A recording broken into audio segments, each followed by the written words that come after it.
理想之日常。每年嘅4月至5月係日本嘅櫻花盛開嘅季節。喺日本全國有好多著名嘅賞櫻名所。早前我去咗日本櫻名所100選之一北海道函館嘅五稜郭公園賞櫻。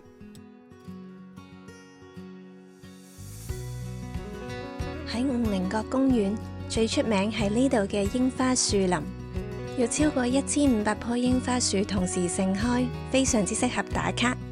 就連小動物都嚟呢一度散步賞櫻。無論喺五稜郭塔上面望落嚟，或者喺五稜郭公園入面睇櫻花，都可以欣賞到櫻花唔同角度嘅美態，係北海道賞櫻嘅好去處。